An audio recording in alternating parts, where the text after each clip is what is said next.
Hi chat, it is I, CraftyType1, and we've had the Switch 2 for a little bit over 2 months. So I thought it'd be fun in this video to discuss my overall thoughts on the console, as well as the news, the games, and the current rumors, so we can look back at them and laugh.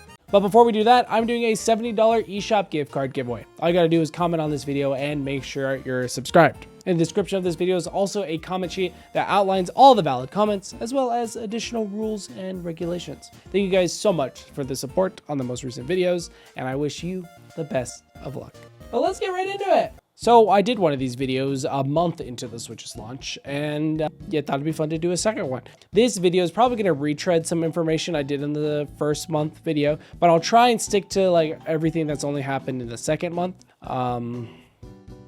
But yeah, overall, still enjoying my Switch 2. I don't think it was a waste of $500, but there's definitely some hiccups. It wasn't as smooth sailing as I thought it would be for Nintendo. And we'll get into that, starting with the games. Let's start out with like the standout game that came out on the second month of the Switch 2. That being Donkey Kong Bonanza. I legitimately had a great time with this game, and I think everyone else is as well. Review scores are averaging around 9 to 10 out of 10, which is crazy, and I think it's honestly well deserved. I streamed this game when it first came out and beat it all in one sitting. That was 16 hours. I still have yet to 100% it, but definitely do plan on it. I've had way too much fun with this game and genuinely am surprised I'm enjoying it this much. It was made by the Mario Odyssey team and was confirmed earlier this month. So I guess it makes a lot of sense why I was having so much fun. Legitimately, the Donkey Kong Bonanza Direct was probably the best Direct I've seen in a while, making me actually want the game rather than just keep my same decision I was before. But yeah, the shocker at the end, if you guys didn't know, was a nice surprise, and I hope that we'll be seeing a lot more Donkey Kong in the future. One thing I was a little surprised of is there being no DLC for Mario Kart World so far. I know like a month after launch seems a little too early for getting like DLC or a massive update, but generally I thought we'd get like a small content patch for Mario Kart World, whether that be like at least one new character or something similar in that regard. But no, instead we got intermission online mode, and they still have yet to fix it. There was a patch, I believe this was actually in the first month, that had Mario Kart World's online mode changed forever, basically making everyone play intermission tracks instead of 3-lap tracks in online play. And yeah, it's super unfortunate. Genuinely, when I hopped on online a little bit ago, probably about a week, it definitely seemed a lot smaller than it did at launch, but that's to be expected. So I don't know if that's just because intermission tracks in online mode, or it's just because of the normal drop off when it comes to launch and the lifespan of the game. I really do hope going into the third month of the Switch 2, we would get some sort of content update for Mario Kart World. September is right around the corner, and of course it's Mario's 40th anniversary, so I wouldn't be surprised if we get something for Mario Kart World there. But as it stands right now, I haven't really played Mario Kart World a ton in the second month of the Switch 2. And honestly, I think a big part of that is the 3-lap track situation. And it just kind of got very old very fast. I definitely think I could go back to it and have fun. But I think once I'm kind of bored, because right now a lot of my time is being occupied by not only Donkey Kong Bonanza, but other Switch games. Those ones being one of the worst games to come out in the second month of the Switch. Mario Party Jamboree TV. I actually did not pick this up and was actually planning on it because I love Mario Party Jamboree, and I think Jamboree TV would be, a great addition. You get a few more mini games that are focused around the camera and mouse controls. I would love to see more games utilize the mouse controls, but the way they implemented it just kind of sucked. They basically just split the game in half, and you can only play certain modes and games and maps on Jamboree TV mode, and then you can get the full Switch 1 game on Jamboree TV. It's weird. They essentially did the whole Bowser's Fury thing, but with basically the same game. And I'm a little annoyed that they didn't combine it or did something similar like that. It just seemed like a very lazy kind of Switch 2 edition, and I hope the Switch 2 editions moving forward don't turn out like this one. This is a game I did not pick up. And hopefully Switch 2 editions in the future don't turn out like this. I am recording this video the launch of Drag X Drive, and I did play the Global Jam, and legitimately, I've explained this in a whole other video, but I do think this should have been an NSO exclusive launch. I think that would have added more hype to, especially this month, where it seems to be like at a standstill when it comes to hype. We got two very minor games, Kirby and the Forgotten Land plus Star Class Worlds, and then Drag X Drive. Very small games, which I originally thought was because third party, to let third parties shine, but there wasn't really any third parties to shine, if that makes sense.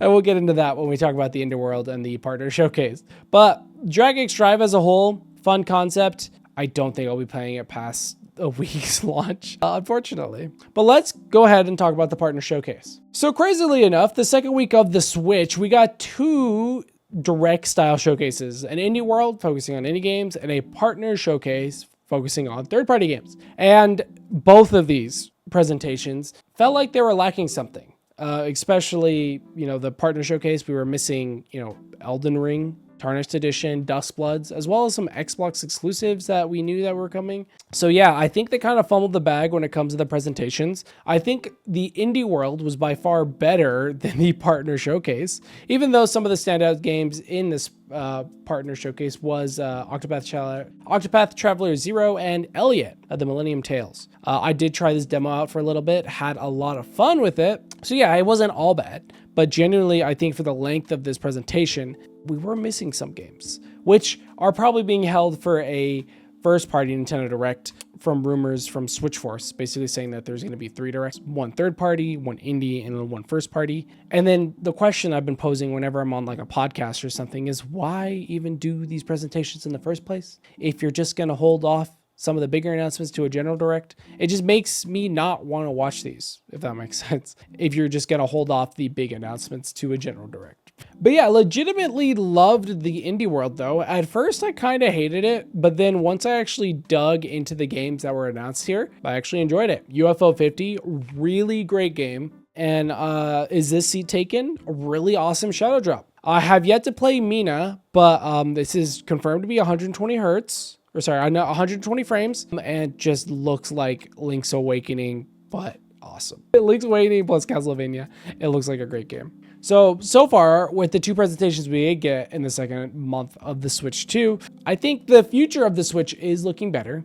But noticeably, there is an absence of first-party announcements. We haven't really got any information. We haven't really got any information on previous games announced, like Splatoon Raiders. To be honest, I wasn't really expecting any information, but it's worth noting that we didn't get any. We actually got the release date for Drag X Drive on the second month of the Switch 2, as well as the launch near the same month. So I think that's cool. And that was done via Nintendo Today. But besides Pokemon Legends EA from the Pokemon Presents, we haven't heard anything about other games. And we are nearing in September, which is coincidentally Mario's 40th anniversary. So we might be getting, a shadow drop for a Mario game, which again, I discussed in another video. But legitimately, my most hyped for Switch 2 game isn't actually a Switch 2 game. Of course I'm hyped for Splatoon Raiders, but as of right now, my most anticipated Switch 2 game is Pokemon Legends EA, because the way this looks to be running on the Switch 2, I am super excited to play a pretty solid frame rate Pokemon game. I know that's kind of crazy to say, but the graphics looks good and the frame rate looks smooth. And I am just sorry for the Switch 1 owners. I did a whole video talking about my hopes and dreams for Pokemon Legends EA. So yeah, I checked that video out. This is just going to be a video linking a bunch of videos. As of right now, there are rumors of a first party direct happening next month. So the third month of the Switch 2. So we'll have to see. But as it stands, the Switch 2's second month was kind of stale. I'm not gonna lie. There's a very slow news month, honestly. There wasn't really anything crazy, but I'm pretty sure we're gonna be eating pretty good when it comes to the third month of the Switch 2. But it's just a shame that the Switch 2 didn't come out of the gate running, if that makes sense. And I have a feeling that's because Nintendo is delaying some of their games internally.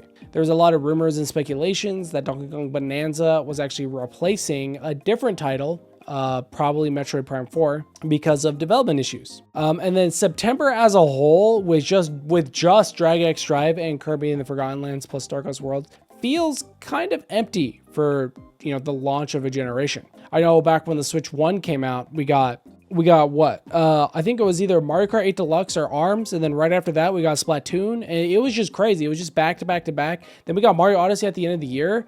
But like as it stands right now, we don't really have any release dates on any games, which just makes it hard for me to be excited. Which I know is weird because I am excited for these games, but without any like release dates at all, it's kind of hard to put into words, but it's just hard to get excited because legitimately it's like, you know, I don't know when these games are going to come out. And we don't even have a lot of information on them anyways. You know, Kirby Air Riders is supposed to come out in 2025. I mean, Metroid Prime Beyond is supposed to come out in 2025. And I'm assuming Splatoon Raiders as well.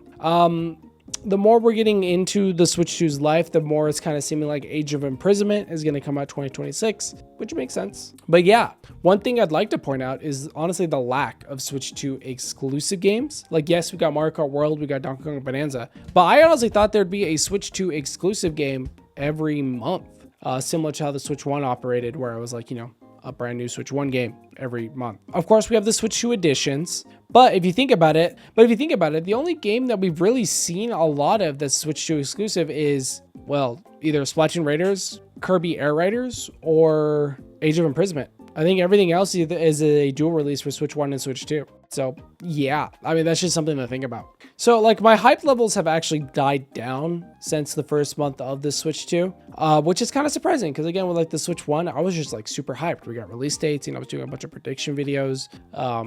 Yeah, arguably I'm kind of doing the same with Animal Crossing. I still think that's coming out in 2026, but you know, it's hard to be hyped for something that, you know, I'm just speculating on. And that's how I feel about with like all the other games. Like, yes, we know they're real, but it's also like, I don't have release dates. So it's hard for me to get excited. One last thing I wanted to touch on is honestly the lack of mouse controls. I thought I'd be using the mouse controls a lot more with the Switch, but legitimately, I think only Drag X Drive is the only game I've been using it, and that's technically not even traditional mouse controls. I would love to see a game actually use it, and I think like the first game that's really going to be is the Switch 2 edition of Metroid Prime Beyond. But yeah, I've yet to, you know, actually try it out. We'll probably do a recap for all the channel stuff in a separate video, but let me know in the comment section down below what you think of the Switch 2 so far. Are you still having fun? I think I'm still having fun, but it's, you know, my hype levels are slowly going down. But anyways, I'm CraftyTep1. Thank you so much, Jesus and Evan, for being the first ever channel members,